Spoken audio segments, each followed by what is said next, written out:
Hello friends, VFX pipeline channel में आप सभी का स्वागत है। हम लोग देख रहे हैं और जान रहे हैं अनरील इंजन के बारे में, और इस वीडियो में हम लोग देखेंगे अनरील इंजन के कितने टाइप की लाइट्स इसमें होती हैं और लाइट्स की कुछ इंपॉर्टेंट सेटिंग्स, जिससे कि आपको काफी कुछ बेटर एक अंडरस्टैंडिंग हो जाएगी जब भी आप अपना कोई अनरील में सीन बनाओगे। तो मैं अपना अनरील एडिटर स्टार्ट कर रहा हूं। अगर आपने इंस्टॉल नहीं किया है तो इंस्टॉल कर लो। और अभी हम अनरील 4 के अंदर काम कर रहे हैं, और 4 और 5 में लाइटिंग वाइज अगर देखा जाए तो काफी अच्छे इंटरेस्टिंग चेंजेस हैं। हम लोग अगले कुछ वीडियोस में वो चेंजेस भी कवर करेंगे, बट अभी काफी प्रोजेक्ट्स में ऑलरेडी अनरील 4.27 यूज हो रहा है, तो it's better to know this. इसको पहले जान लो तो अच्छी बात है। तो देखो, अभी मैंने अनरील इंजन स्टार्ट किया है और बिल्कुल ब्लैंक स्पेस में हूं, नथिंग, ऐसा कुछ नहीं है। मेरा व्यू पोर्ट ऑफ है, इसलिए आप व्यू पोर्ट विंडो ऑन कर सकते हो। यहां से आपका व्यू पोर्ट आ जाएगा यहां पे। अभी इसको क्लोज कर देते हैं and let's create a new level. एक नया लेवल क्रिएट करता हूं और इसमें मैं इसका नाम देता हूं लाइटिंग टेस्ट और lighting demo. Okay, so this is our lighting demo map. और जैसा कि मैंने आपको बताया था कि मैप्स क्रिएट करो या लेवल क्रिएट करो, देस बोथ आर सेम। तो मैंने ये मैप क्रिएट किया अपना, और जो कि लेवल क्रिएट किया, मैं इधर आया। अब विंडो पे जाके अपना व्यू पोर्ट ऑन कर लेता हूं।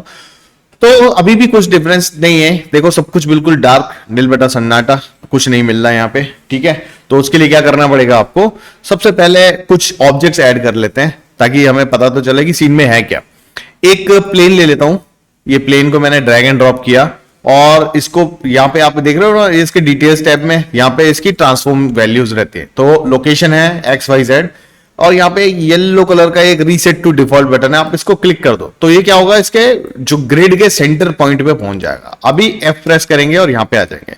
तो ये मैंने क्या किया, एक प्लेन ले लिया। अब प्लेन के ऊपर मैं लगा देता हूं एक कोन। सेम कोन के साथ भी ऐसे करेंगे, रीसेट टू डिफॉल्ट कर देंगे ताकि ये भी अपनी लोकेशन पे फिट आ जाए। और एक ले लेते हैं स्फीयर। ठीक है, एक आगे स्फीयर, इसको भी कर देता हूं यहीं पे सेंटर में। और एक ले लेता हूं क्यूब। तो अभी हमारे पास लगभग बेसिक शेप्स 3 हमने ऐड कर दी हैं इसके अंदर।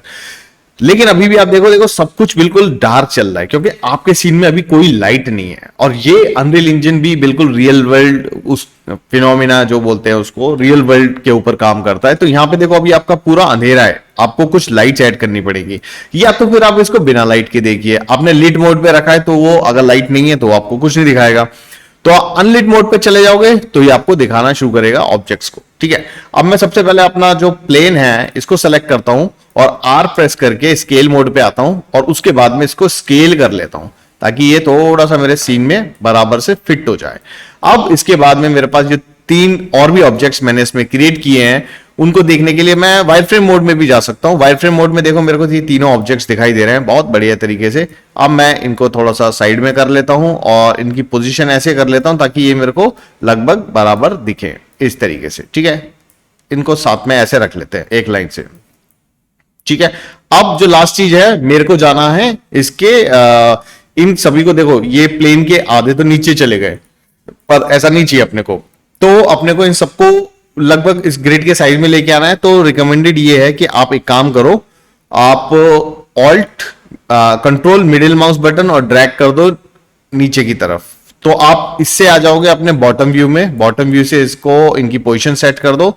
फिर से कंट्रोल मिडिल माउस बटन को प्रेस करके आप ये लेफ्ट की तरफ आ जाओ, तो आप आ जाओगे अपने बैक व्यू में। देखो, बैक व्यू में आपको ये तीनों ऑब्जेक्ट्स मिल गए। यहां से अब आपको इनके हाइट पता चल रहा है। ठीक है, अब मैं इसको बिल्कुल इनके ग्रिड से स्नैप किया हुआ है, तो अब ये बिल्कुल प्लेन के ऊपर आ गए। ठीक है, एक और आपको इजी वे बता देता हूं। अगर ये बिल्कुल ऊपर है और आपको बिल्कुल इस प्लेन से इसको सेट करना है, तो आप एंड की दबा दीजिए, एंड, END, एंड। तो अगर आप एंड की दबाओगे तो ये ऑटोमेटिकली आपके ग्रिड पे आके स्नैप हो जाएंगे ये ऑब्जेक्ट। तो काफी हैंडी है।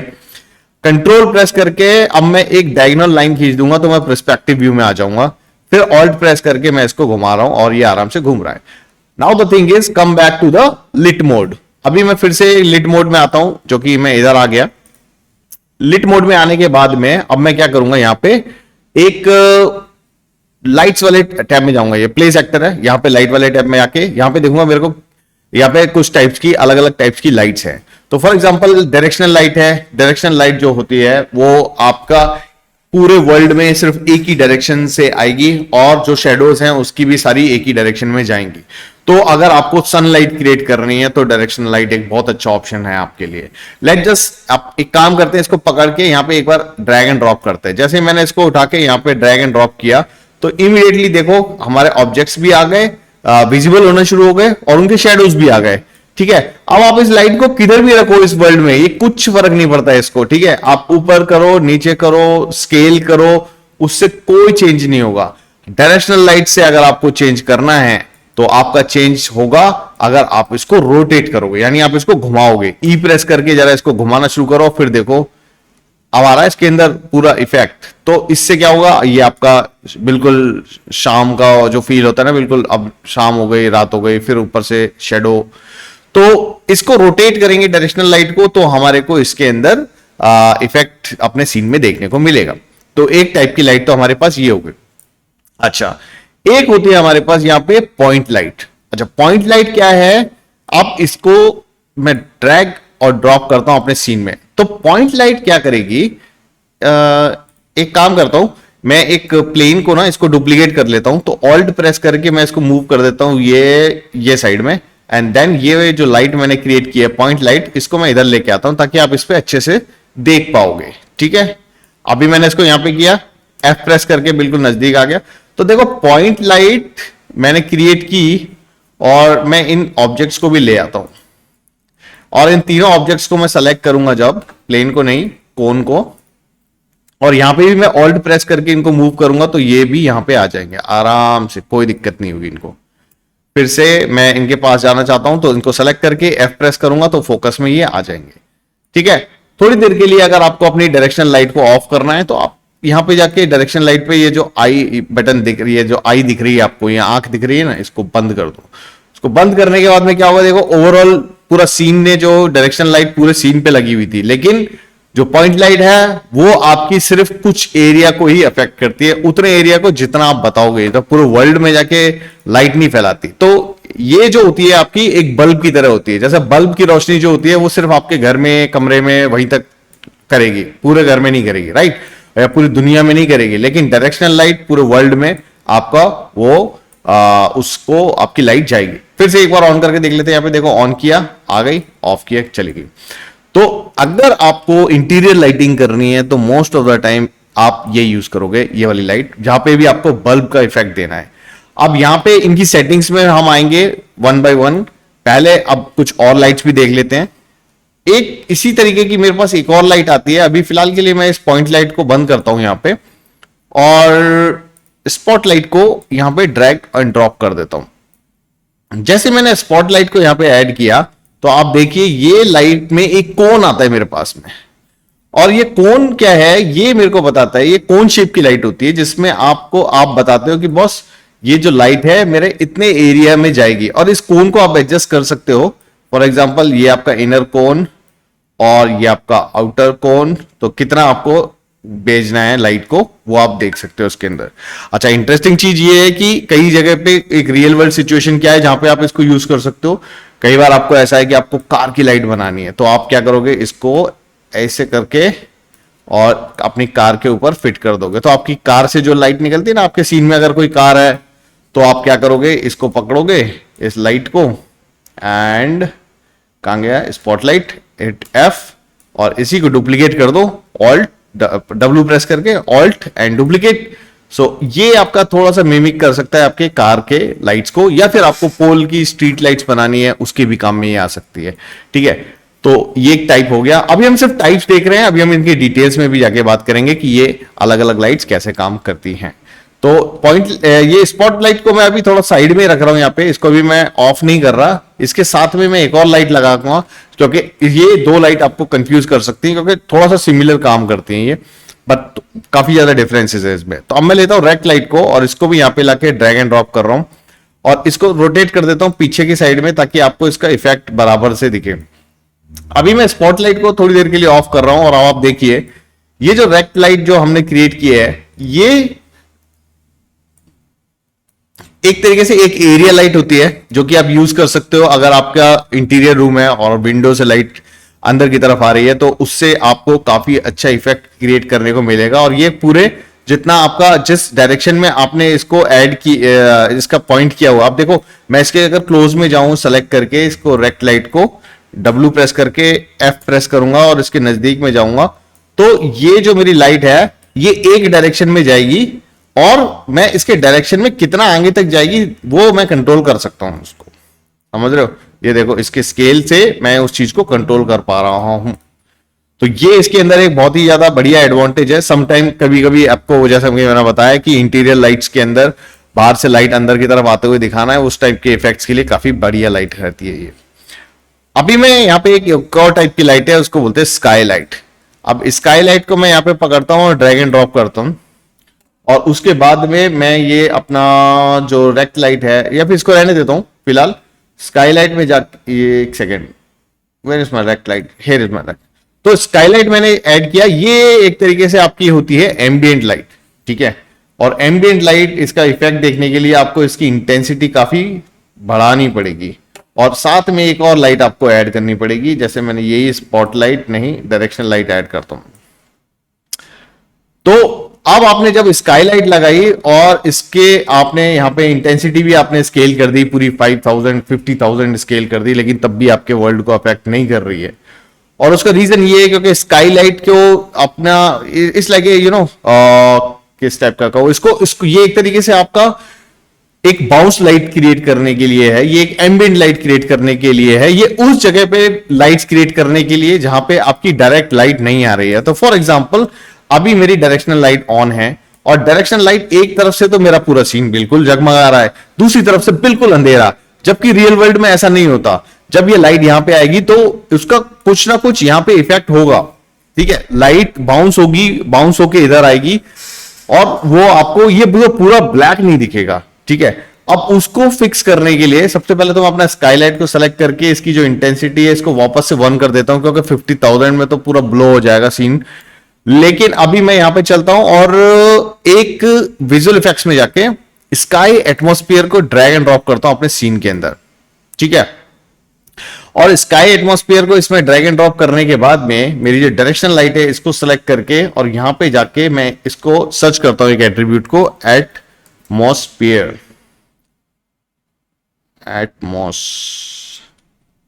सो एटमॉस्फेयर सनलाइट, आप इस पे क्लिक कर दीजिए।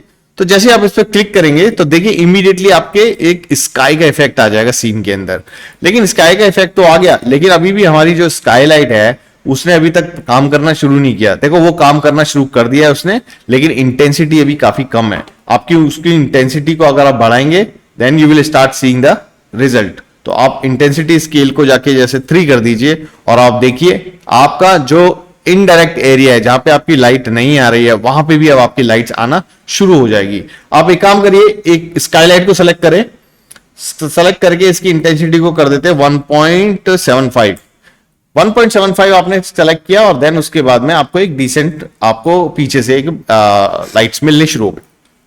अब ऐसा नहीं है कि ये सिर्फ आपकी इसी टाइप की लाइट्स के लिए, बाकी के भी ऑब्जेक्ट जो आपने बनाए थे वहां पे भी ये इफेक्ट करेगी। तो ये स्काईलाइट भी आपके ओवरऑल पूरे सीन पे इफेक्ट करती है, सिर्फ एक पर्टिकुलर सेक्शन में इफेक्ट नहीं करती है।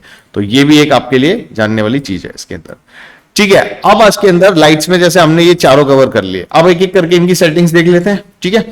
तो अब मैंने लाइट्स को सेलेक्ट करता हूं, अब मैं उन सेटिंग्स की बात करूंगा जो सभी लाइट्स में होती हैं और वो कॉमन होती हैं, ठीक है। तो डायरेक्शनल लाइट पे ही जाता हूं मैं, फिर से F प्रेस करके यहां तक आ रहा हूं।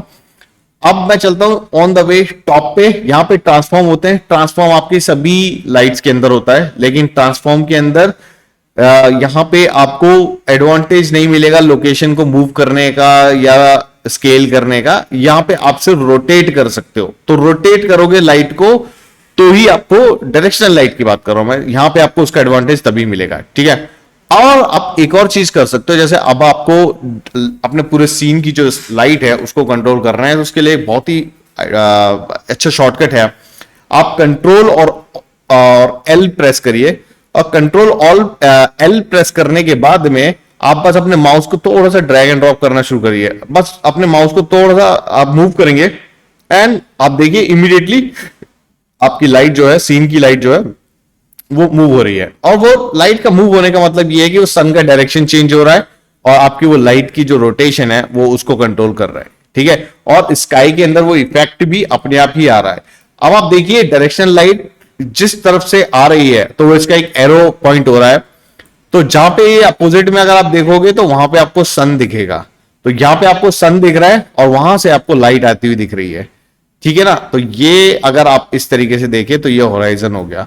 समटाइम क्या होता है कि यार ये जो गैप है ना, ये गैप हमको नहीं देखना, इस गैप को फिल करना है, तो आप कितना बड़ा मैश बनाओगे, that's not a good idea.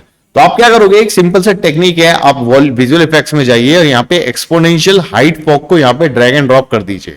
आप जब इसको यहाँ पे ड्रैग एंड ड्रॉप कर दोगे तो वो आपका जो बीच का जो पोर्शन है उसको इजीली फिल कर देगा और आपको थोड़ा सा और अच्छा इफेक्ट देखने को मिलेगा। वो ब्लैक ब्लैक नहीं दिखेगा, वो थोड़ा अच्छा भी नहीं लग रहा था, समझ रहे हो। अब आपने क्या करना है इसके अंदर, ये आपको रोटेशन जो है आपकी, अपने लाइट को सेलेक्ट किया और अब आप इसको अगर रोटेट करेंगे तो आपकी लाइट चेंज हो रही है, देख रहे हो। तो रोटेशन आपको एक अच्छा इफेक्ट देगी आपके सीन के अंदर। अब आते हैं इसके अंदर मोबिलिटी सेटिंग। देखो मोबिलिटी सेटिंग बहुत ही इंपॉर्टेंट है अगर आप जब भी अनरियल इंजन के अंदर लाइट्स पे काम कर रहे हो। तो मोबिलिटी के अंदर क्या होता है कि आपके 3 टाइप्स के मोबिलिटी सेटिंग्स है और यहां पे आप ये बता रहे हो कि इंजन को जब भी एक मेरा जो गेम चलेगा उसमें ये जो ऑब्जेक्ट है और जो लाइट्स है क्या ये मूव होने वाली है या स्टैटिक होने वाली है। तो स्टैटिक मतलब जो भी आपकी लाइट्स की वैल्यू है, शेडो है, इंटेंसिटी है, ब्राइटनेस है, सब कुछ वो है वो पूरा बेक हो जाएगा और लाइट मैप्स के अंदर स्टोर हो जाएगा। तो जब भी आपका गेम रन होगा तो सारी की सारी वैल्यूज जो है वहां से रीड करी जाएंगी और आपको एक बहुत ही फास्ट एक्सपीरियंस मिलेगा गेम खेलने में, ठीक है, या फिर रेंडरिंग में, वीएफएक्स में हो तो आप। अगर आप मूवेबल पे क्लिक करोगे तो इसका मतलब ये है कि भाई ये टोटल डायनेमिक लाइट है, इसका कुछ भी लाइट मैप में सेव नहीं करना, सारी वैल्यू रियल टाइम कैलकुलेट करनी है। अब यहां पे आप हिसाब लगा लेना कि अगर आपका सीन जो है काफी हैवी है और आपकी लाइट्स भी काफी ज्यादा मतलब डिटेल, शेडो वेडो, बहुत सारे सब कुछ चीज आ रही है, तो आपको ये एक्सपेंसिव होने वाला है। तो अगर आपको लगता है कि आपका सीन हैवी हो रहा है तो यहां पे ऑप्टिमाइजेशन का पार्ट आता है। तो कुछ लाइट्स को आप स्टैटिक करो जो बिल्कुल मूव नहीं हो रही। आपको एक एग्जांपल चाहिए कि आपको कौन सी लाइट्स ऐसी हैं जो स्टैटिक होती हैं। अब जैसे आपका कोई गेम बना रहे हो या कोई सीन बना रहे हो, उसके अंदर कोई बिलबोर्ड है, रोड के ऊपर लगा हुआ है या किसी बिल्डिंग के ऊपर लगा हुआ है। अब देखो वहां पे जाके कोई उससे इंटरेक्ट करने वाला नहीं है, बोर्ड लगा हुआ है, ऊपर से उसके लाइट जो है नीचे की तरफ बोर्ड पे गिर रही है। तो आपने क्या करना है, बस उसके अंदर स्टैटिक लाइट लगा के छोड़ देना और वो आपको इफेक्ट बहुत बढ़िया मिलेगा। अब आपको बनानी है कार की लाइट। अब कार की लाइट को अगर आप स्टैटिक कर दोगे तो कार की लाइट तो मूव करने वाली है, कार मूव करेगी तो उसकी लाइट मूव करेगी, जहां जहां पे उसकी लाइट मूव करेगी वहां पे उसकी शेडो गिरेगी। वो आपको स्टैटिक करने में आपको बहुत ही घटिया रिजल्ट मिलेगा और हो ही नहीं सकता, अच्छा रिजल्ट आएगा ही नहीं। आपको वहां पे मूवेबल करना पड़ेगा। इसके बीच में आता है आपका स्टेशनरी। और देखो अच्छी बात क्या है अनरियल के अंदर, जब भी आप अपना माउस को लेके जाओगे किसी भी ऑप्शन पे पूरी आप डिटेल में पढ़ सकते हो। इसको आपको याद करने की भी जरूरत नहीं है, जिस टाइम पे आप ये चीजें बना रहे होंगे तो आप अपना देख सकते हो। एक जनरल आइडिया होना जरूरी है कि स्टैटिक मतलब आपकी बिल्कुल ऑप्टिमाइज्ड और ये मिड लेवल क्वालिटी और ये quality high and everything is dynamic, ठीक है। अब आपको मैं एक चीज बता दूं, जब ये मोबिलिटी सेटिंग में देखो अभी मेरी जो शेडो है ना, इस शेडो के ऊपर एक टेक्स्ट लिख रहा है यहाँ पे और एक टेक्स्ट लिखा हुआ है प्रीव्यू। और ये क्यों आ रहा है, क्योंकि अभी जो मेरी लाइट है वो बेक नहीं हुई है। अगर मेरी लाइट बेक हो जाएगी तो ये वाला जो मैसेज आ रहा है स्क्रीन पे, lighting needs to be rebuild, ये चला जाएगा और यहाँ पे ये जो टेक्स्ट लिखा हुआ है प्रीव्यू ये भी चला जाएगा। लेकिन अगर मैं अपनी लाइट को सेलेक्ट करके और इसको कर देता हूं मूवेबल, तो अगर मैंने मूवेबल कर दिया दैट मींस अब जो लाइट मेरी आ रही है वो डायनेमिक आ रही है, रियल टाइम आ रही है। अभी ये बेकिंग में नहीं जाने वाली और अभी जो भी दिख रहा है वो भी रियल टाइम में दिख रहा है। तो इस केस में क्या होगा, अभी भी यहां पे दिख रहा है कि lighting needs to be rebuild, क्योंकि हमारे पास बाकी लाइट्स तो हैं वो तो बिल्ड करनी है, इसलिए अगर ये एक ही लाइट होती तो ये मैसेज चला जाता। अगर मैं इसको स्टैटिक करूंगा तो भी यहां पे प्रीव्यू आ रहा है। अब आप देखो शेडो में भी डिफरेंस देख सकते हो। आप देखो जैसे ही मैं मूवेबल और स्टेशनरी पे क्लिक कर रहा हूं तो एक प्रीव्यू शेडो दिख रही है और ये मूवेबल पे अलग है। अगर आपको हाई क्वालिटी शेडो देखनी है तो आप, मैं अभी स्टेशनरी पे सेलेक्ट करता हूं और बिल्ड में जाता हूं और यहां पे कर देता हूं बिल्ड लाइटिंग ओनली। जैसे ही आप कोई भी लाइट्स बिल्ड करते हो तो एक स्वार्म एजेंट ओपन होता है और ये क्या करता है, आपके जो लाइट्स को एक बैकग्राउंड प्रोसेस में बिल्ड करता है। उससे I guess it's like a process जो बैकएंड में रन कर रही है। अब देखो आपकी लाइटिंग बिल्ड हो गई 100% और ये आपका बेक्ड रिजल्ट आ रहा है इसके अंदर। अब आप देख सकते हो कि बेक करने के बाद आपकी लाइट्स कैसी दिखने वाली है और आपको लगे कि यार ये बेक हुई है। हाँ कैसे, अगर आपको चेक करना है तो आप कोई भी ऑब्जेक्ट को सेलेक्ट कर लीजिए और उसको उठा के मूव कर दो। देख रहे हो ये क्या क्या सिस्टम चल रहा है यहाँ पे, ये देखो आपकी जो लाइट है वो बेक हो चुकी है, इसलिए इसलिए ये कहानी चल रही है यहां पे, समझ रहे हो। तो बेकिंग करने का मतलब ये हुआ कि आपने वो जो लाइट की इंफॉर्मेशन है वो स्टोर कर दी, अभी ये रियल टाइम नहीं है। लेकिन अब मैं क्या करूंगा, अपनी लाइट को सेलेक्ट करता हूं, डायरेक्शनल लाइट को, और इसको बोलता हूं मूवेबल। तो अब मैंने मूवेबल कर दिया। अब मैं इन ऑब्जेक्ट्स को अगर मूव करूंगा तो देखो सब कुछ रियल टाइम में, शेडो जो है रियल टाइम में मूव हो रही है, समझ गए। तो ये स्टैटिक स्टेशनरी मूवेबल, इसका एडवांटेज आपको ये मिलता है। अब आता हूं मैं बाकी की सेटिंग्स पे। डायरेक्शनल लाइट के अंदर नीचे जब भी जाओगे तो इंटेंसिटी आपको हर लाइट में मिलेगी। इंटेंसिटी मतलब कितनी ब्राइट और कितनी डार्क, मतलब आपकी ओवरऑल जो लाइट है वो कितनी ब्राइट होनी चाहिए। इसको बढ़ाता हूं मैं, तो देखो जैसे मैं इसको बढ़ा रहा हूं तो देखो कितनी मेरी जो लाइट है वो बढ़ती जा रही है सीन की।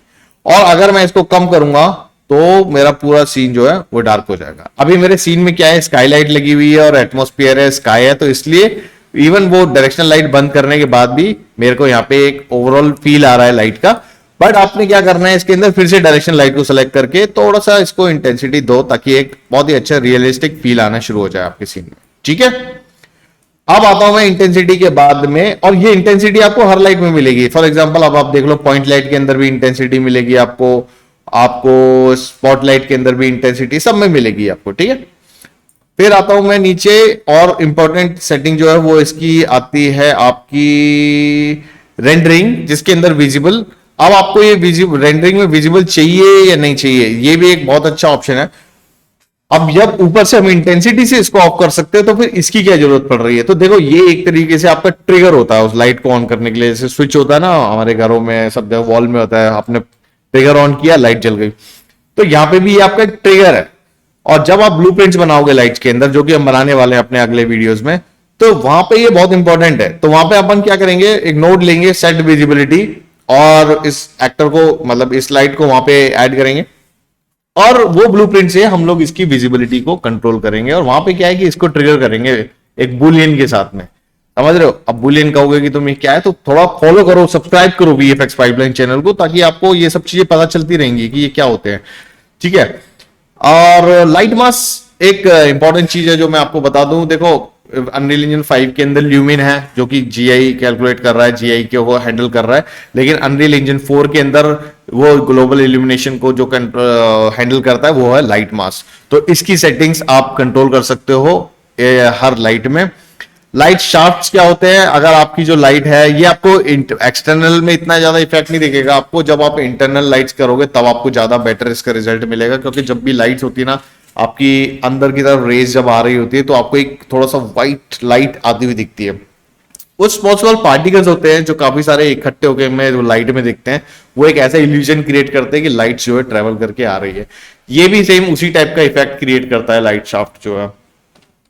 बाकी के अगर हम चलते हैं, मैं दूसरी लाइट्स के अंदर अगर बात करूं कुछ स्पेसिफिक सेटिंग्स की, तो मैं पहले डायरेक्शनल लाइट को कर देता हूं ऑफ, और आता हूं अपनी पॉइंट लाइट पे, क्योंकि पॉइंट लाइट में अब कुछ स्पेसिफिक सेटिंग्स हैं जो यहाँ पे यूज होती है।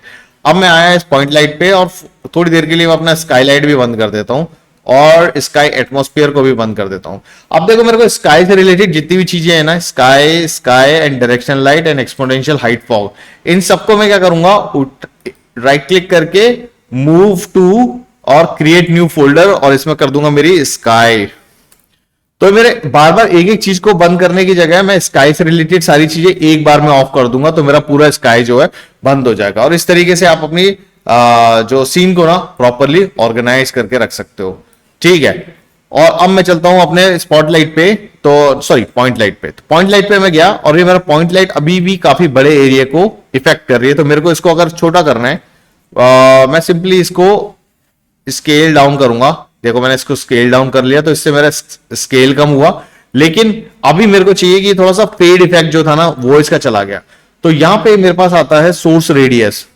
आप सोर्स रेडियस के साथ में प्ले करिए, and source radius softness, source length, and then इसको स्लाइटली स्केल करेंगे, ठीक है।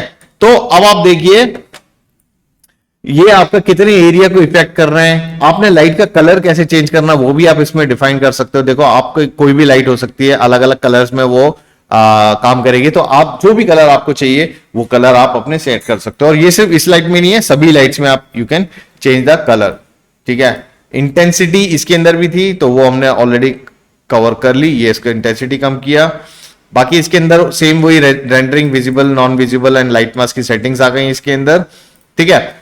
तो और इसके जब आप लाइटिंग पे काम करो तो इससे रिलेटेड अगर मैं आपको एक चीज और बता देता हूं, यहां पे आपको जाना है, आपके जो भी आपकी पॉइंट लाइट नहीं, सॉरी, आपको जाना है आपके लाइट्स के अंदर ही, एंड लाइट्स के अंदर जाने के बाद में यहां पे आपको मिलता है एक interesting function, where it is,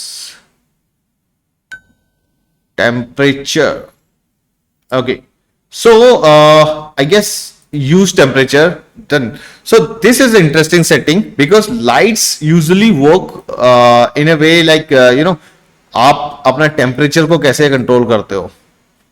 सो मैं अभी इसको सिंपल डिफॉल्ट कलर व्हाइट में चला जाता हूं, ये मेरे व्हाइट लाइट है, और व्हाइट लाइट होने के बाद में ये जो टेम्परेचर सेटिंग है, ये अगर आप इसको डाउन करोगे तो देखो आपको येलोइश टिंट आना शुरू हो जाएगा, ठीक है। और ये बहुत इंपॉर्टेंट होता है, कई बार क्या है कि आपको अगर आप रियल टाइम वीएफएक्स और रियल जो भी आपका वीएफएक्स, लाइव एक्शन वीएफएक्स में काम करते हो, तो उस टाइम पे आपको सीजी का जो लाइट्स है वो आपको रियल लाइट से मैच करना पड़ता है, तो वहां पे ये टेम्परेचर सेटिंग्स मैच करके, तो ये आप कम करोगे तो इसको वार्म लुक आएगा, और अगर आप इसको ज्यादा करोगे तो कूल लुक आएगा, तो ब्लूइश टाइप की आपकी जो लाइट है उसका इफेक्ट आएगा। तो ये एक सेटिंग जो है वो बहुत ही इंपॉर्टेंट सेटिंग है, जो कि आप अपने सीन के मूड के अकॉर्डिंग आप इसको यूज कर सकते हो, ठीक है। तो आई गेस इस वीडियो के लिए अभी इतना ही है, आप थोड़ा इसको प्रैक्टिस करो, और अगर आपको इसमें कोई डाउट्स है और भी आपके क्वेश्चंस है तो कमेंट्स में जरूर मेरे को बताना, और वीएफएक्स पाइपलाइन चैनल को सब्सक्राइब करो, क्योंकि इसमें अनरियल इंजन के और भी बहुत सारे वीडियोस आने वाले हैं। बेसिक्स को हम जल्दी जल्दी निपटाएंगे ताकि उसके बाद में हम एडवांस टॉपिक्स पे आए, और अगले वीडियो में हम शुरू करेंगे कुछ और एडवांस लेवल की चीजें और अनरियल इंजन के बारे में, ठीक है। तो thank you very much, have a nice day, bye.